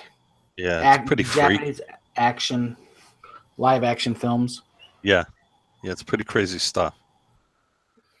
Attack on Titan's pretty cool if you like Japanese anime. Gigantic monsters eating people. When I was with Sci-Fi Channel, we were the first to broadcast things like Lensman and Vampire Hunter D. Yeah, I remember. We did things like Akira. We really had we were really like the first one. Robot Carnival. Really the classic anime titles. We were really the first network to go out on a limb and broadcast those. And sadly, the ratings were never good. We couldn't, and it certainly wasn't from a lack of advertising or a lack of promotion. There wasn't 900 cable channels back then, like there are today. We didn't have that much competition, honestly. But the stuff never found an audience. We tried and tried and tried and tried. Theme weeks, we bought, and the movies weren't even expensive, so we bought them. We bought them left and right. It was not from a lack of trying, but yeah, we were one of the first networks to be broadcasting that sort of stuff. Okay, there's lots of good stuff that can be seen out back in the there. golden era of television. television with rabbit ears, right? Well, not that golden. See how far it's going to be there. I remember those days, you bastard. I remember those days. Yeah, so I remember seeing that on a movie. But I didn't work in those days. Oh, okay. Those days still exist, okay, for some people. Those days still exist for poor people. He enjoyed those days. He wasn't working in those days.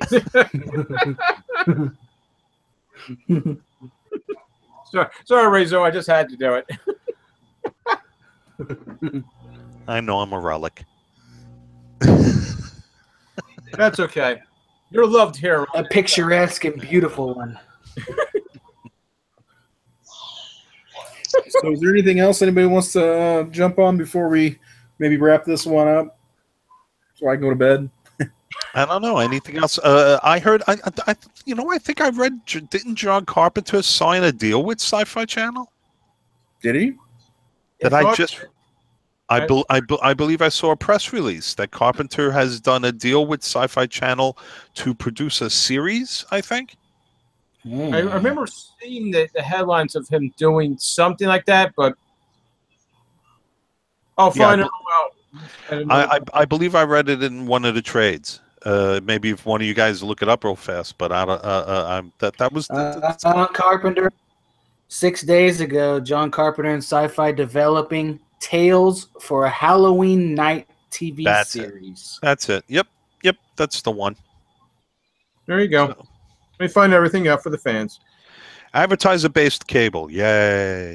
We'll see how well they do. They need to grow a pair like AMC, and I really agree. go for it, and really go for the craziness, and really go, all in. You either love it or you don't. So you either go all in, or you step aside because someone else is going to go all in. If you ever watch a network like Viceland or anything like that, those guys really go for it. FX is a fantastic network. Yeah, they that makes you wonder why Carpenter didn't maybe pitch his idea to AMC or somebody that has little more grittier television. I don't know. Some of the money. We'll see. Well, NBC Universal's money is good. I don't even think Sci-Fi has an exclusive on that. Do you have the article open? I don't think that they even have an exclusive on it. That it's going to play on other platforms besides Sci-Fi, which is indicative of the times. Yeah, it was from the Hollywood Reporter. Mm-hmm. I think they mentioned Sci-Fi and streaming also. Along Yeah, with they're Sci-Fi. still in very preliminary talks. So it's a development deal. Looks like they're gonna. Yeah, they're bringing somebody over from NBC Universal.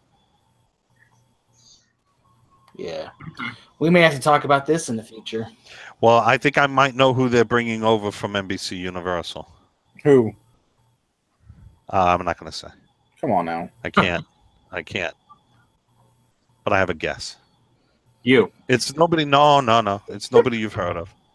But I have a. I have a sneaky feeling. We'll see. It starts with an S. Satan. I'll give you that much. Oh, they named the person. They named the person in the article. Yeah. Oh, then I'm wrong. Stefan Urkel. Stefan. Sandy King Yeah, no, okay. will executive produce scripting programming for NBC Universal Cable Entertainment's cable focused studio, outside networks, and streaming services. There you go.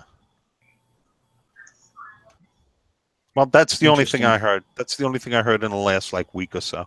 Was that John Carpenter was going to do that's something. nice. Yeah. I had not heard that. Have you seen the new Sci-Fi logo also? Did they go back to Sci-Fi rather than Sci-Fi? No, it's still SYFY, but now the logo is kind of blocky, like 8-bit video game blocky. Let me look that up. Kind of look. It's a little weird.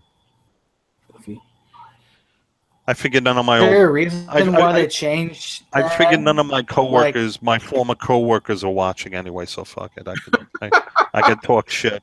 I could talk shit about Sci-Fi. So what caused the change from Sci-Fi to Sci-Fi? Oh God, we don't have enough time. Because I wasn't present for a lot of the conversations, but I was present for a lot of the explanations and excuses for it. And I'll give you the short of it. The short of it is that they felt that they couldn't. They couldn't copyright the name Sci-Fi in that form, SCI-FI or SCIFI, because it's a genre. Kind of a genre, right? Yes, it's like if you and I created a product and we called it shoe, and it was a shoe. You can't own something called shoe, right? You can't own that. Well, so they felt that by changing it to SYFY, this is something that they can own. This is something that can be copywritten. A lot of times back in the day, you had an article that says Steven Spielberg developing new sci-fi project. Well, was it a project with Sci-Fi Channel, or was it a project in science fiction in general? And anybody can use that term. Someone could put together a bunch of public domain science fiction titles and call it sci-fi classics and put it out there. And so, the guys at NBC Universal who owned Sci-Fi Channel had no control over that. So it was a copyright ownership of the name kind of thing. That makes sense. It makes sense from a legal and such, but I think ultimately changing it to SYFY, I think it confused a lot of people. I don't feel that it was terribly successful. People continue to ask the question that you just asked, and I think that in of itself asks and answers the question. as far as why did you do it? You know, nothing was broken. Over at the network, we had a successful 1-hour scripted drama in Battlestar Galactica, and we had a successful reality series in Ghost Hunters. You know, I mean, top-rated shows. Nothing was broken. I actually like Ghost Hunters. Yeah, Ghost Hunters is a fantastic show, and Battlestar Galactica was an Hey, absolutely so brilliant show. Let me ask you a question about Ghost Hunters. All bullshit, right? No.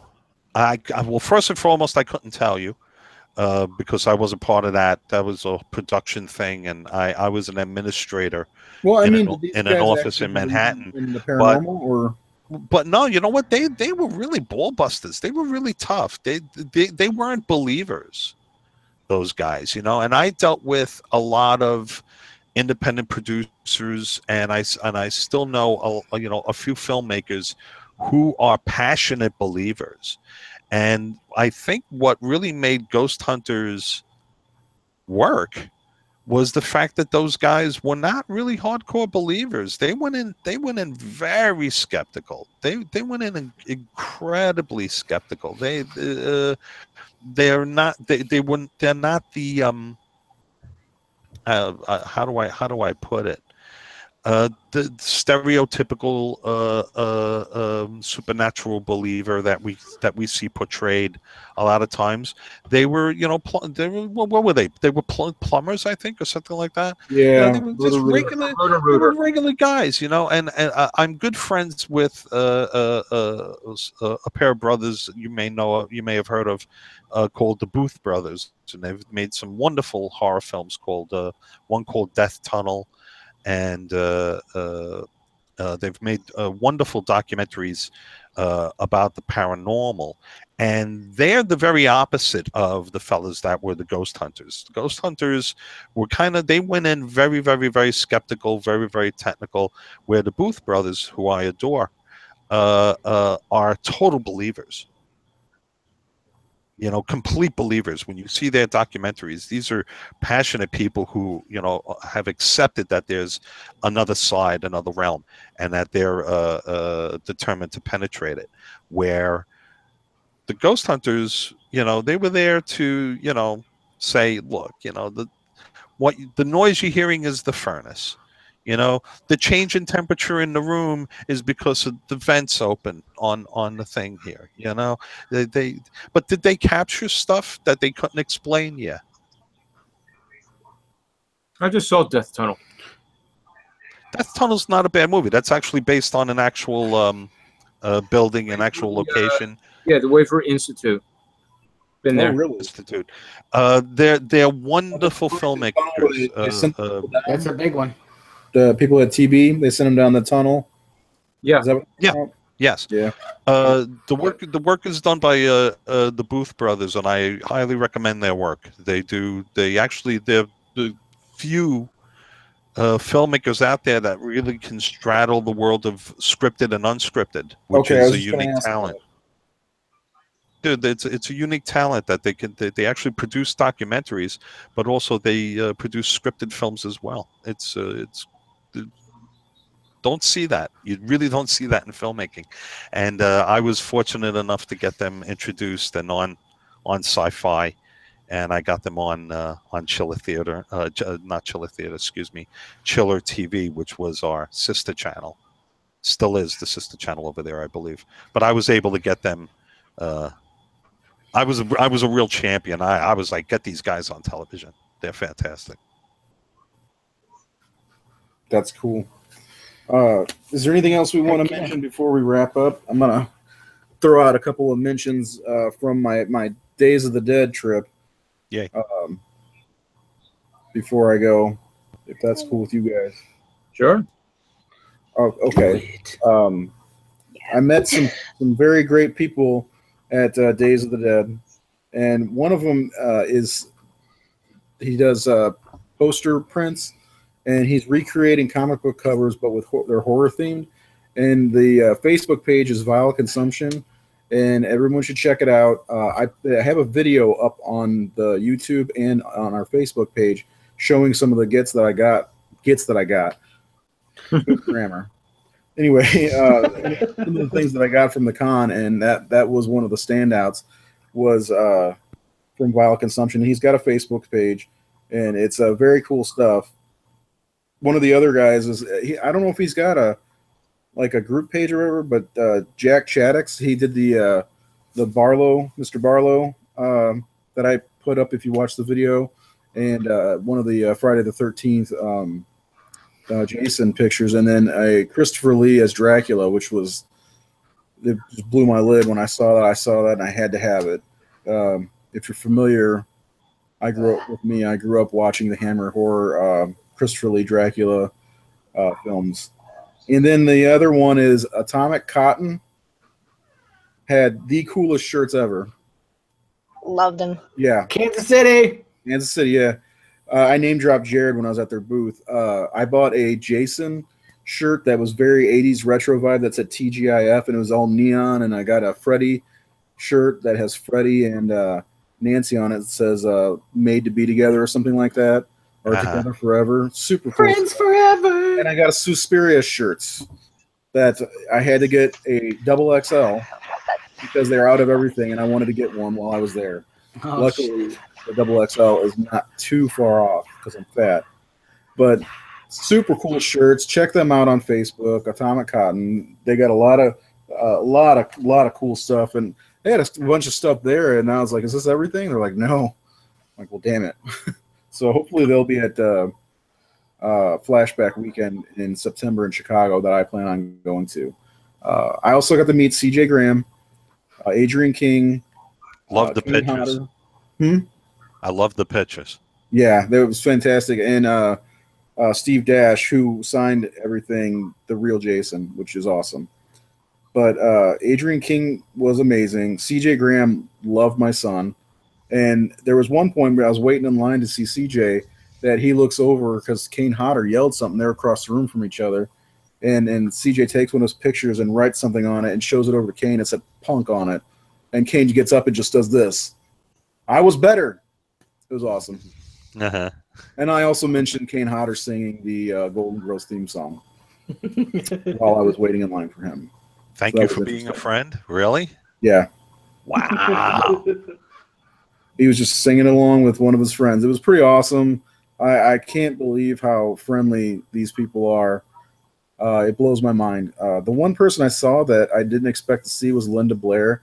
And man, I'll tell you what, she is a tiny person. Yeah. I mean, super tiny. And pretty hot still for being as old as she is. There you go. But she didn't have any Exorcist memorabilia to sign like at her table. It was all her and with dogs. It was really weird. Yeah. But Vile Consumption, check it out. Jack Chaddix, he's on Facebook. And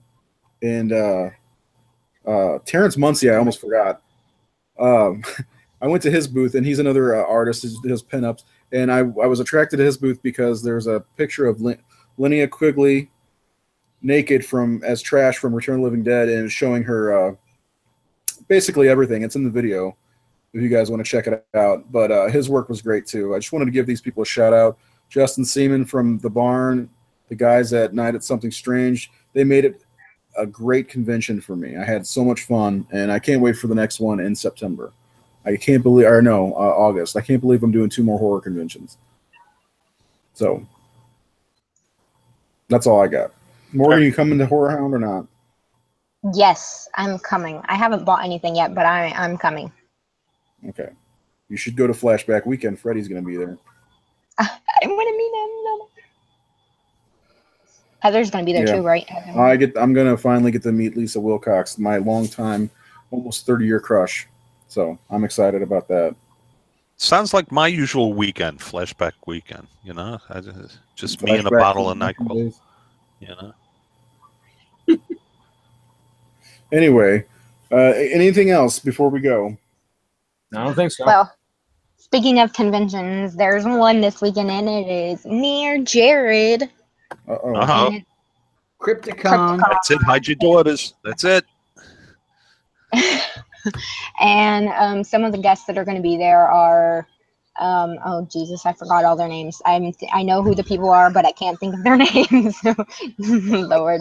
Okay. Oh, Michael Cudlitz, who's Abraham from The Walking Dead, and Seth Yeah. Gilliam, who's the preacher guy in The Walking Dead, and I believe Steve Dasher's going to be there too, plus many, many more people. So Wow.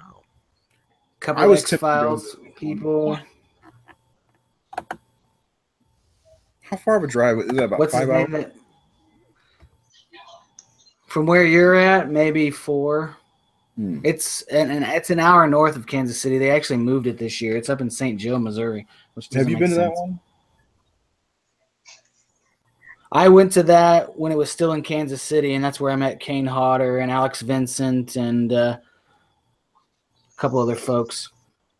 It's a very small convention. It's not very big at all, but they have Crypticons in like 2 or 3 different cities every year. There's one in Minnesota.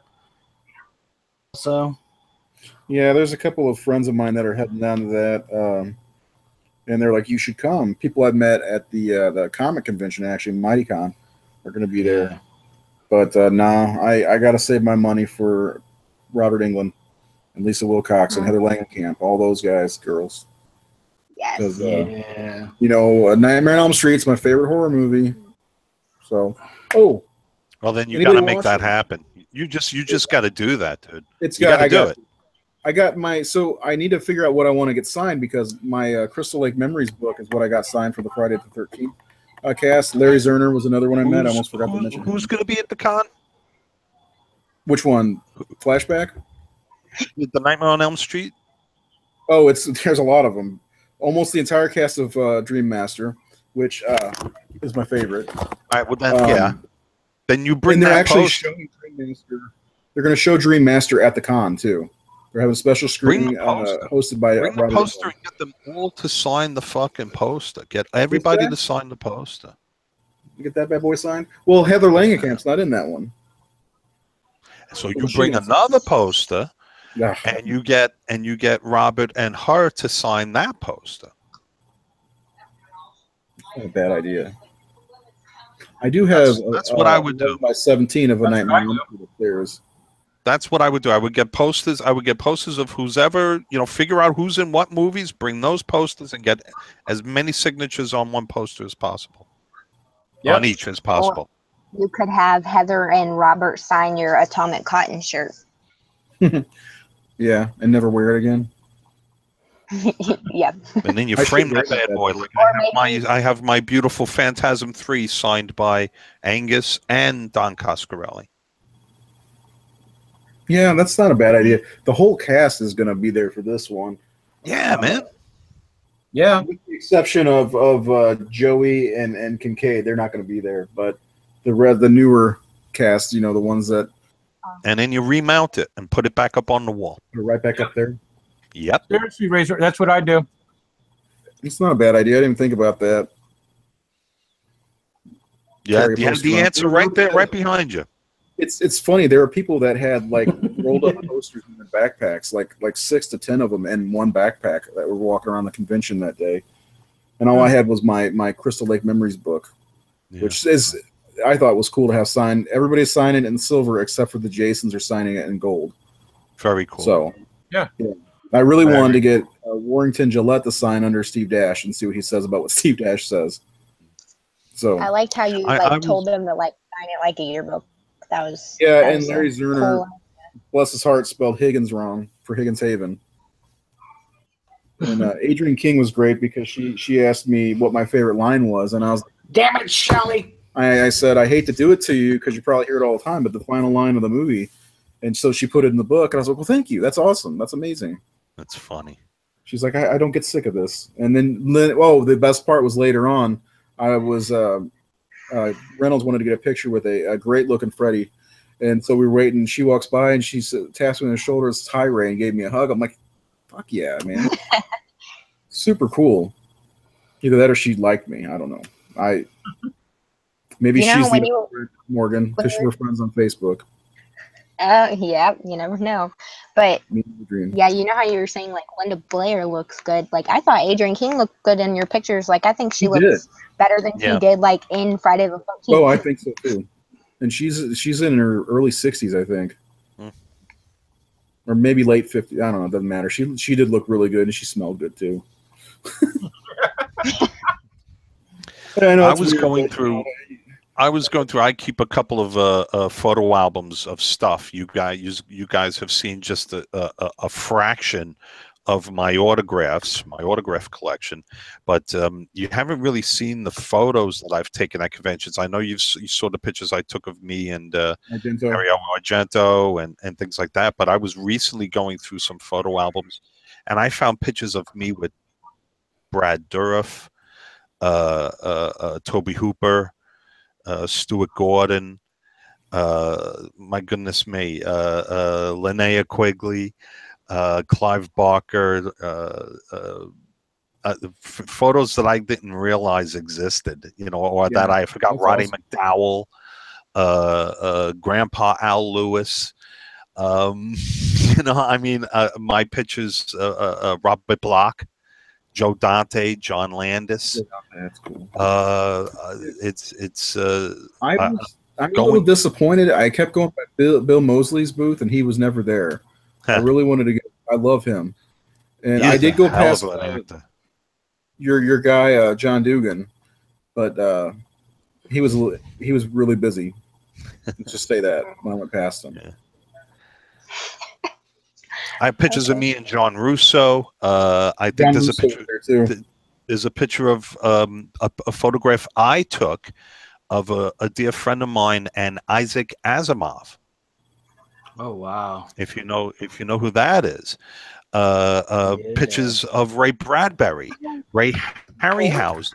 The names just go on and on and on, and I can't believe I still have these photographs. I still have these autographs, and I don't know. One day I got to do something with all this stuff, but in the meantime, I was going through my old things. Maybe I'll scan a few things and share them with you guys. Maybe we'll put them up on the page, the web page, Horror Syndicate.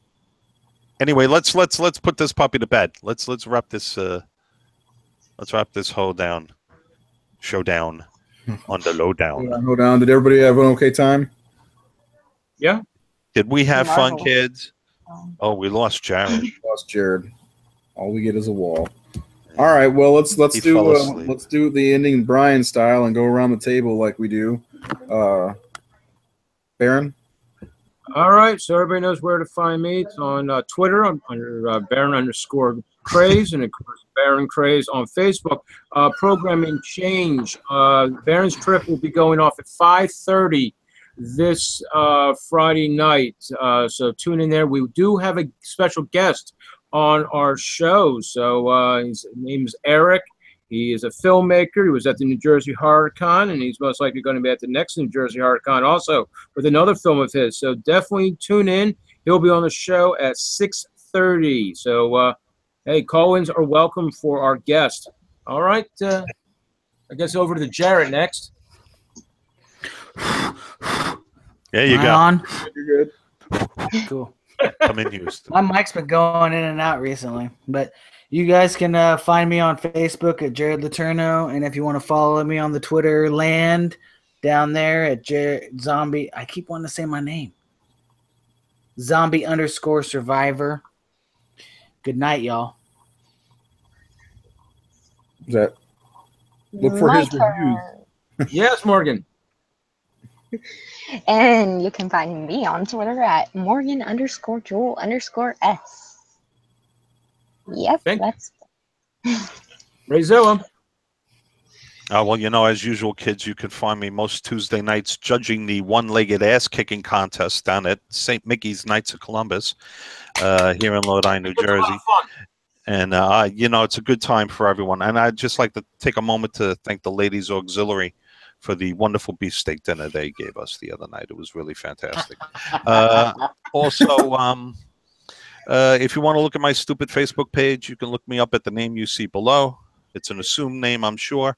And if you want to follow me on Twitter, you can follow me at RayzillaNJ. And lastly, our president, Razor. That'd be me. I want to again thank the guys at Night of Something Strange.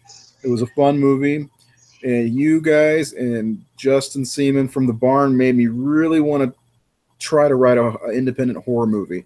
I just have to figure out a way to make it. So, like, I'm really like sitting here wanting to make a horror movie. Thanks a lot. Thanks a lot for that. Now I got just another thing on my plate that I want to do. Cool. I feel you. You can, yeah, Morgan, you can be in the movie if you'd like with your new hairdo. Yeah. Been there, done that. Oh, come on, Ray, give me a break. We haven't heard about Mosquito Man in a while. Anyway, Mansquito. I give up on tonight. You can follow me at Razor_33 on Twitter. Oh, by the way, look at my case. Hit me up on Facebook if you'd like, Rage of Razor, or you can find me on Facebook. I may friend you. I may not. Maybe.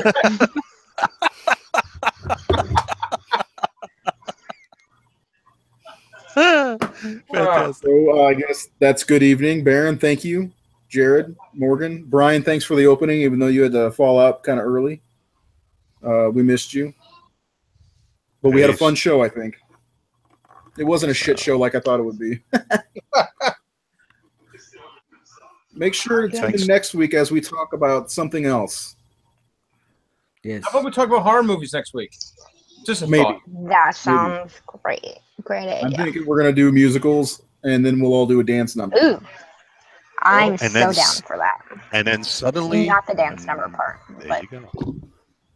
I've been brushing up on my merengue. This is good. You all dance because the Baron doesn't put on the webcam. So go ahead. Thank you, Written in Red Dreams, for hanging with us all night. Hopefully we'll be back on Facebook next week. For all the people on Facebook that missed us, sorry. Hopefully you saw us here. But I'm going to close this out before we all die. Check back next week on Wednesday. Speak for yourselves. okay. Good night. Bye, YouTube. Bye. Bye.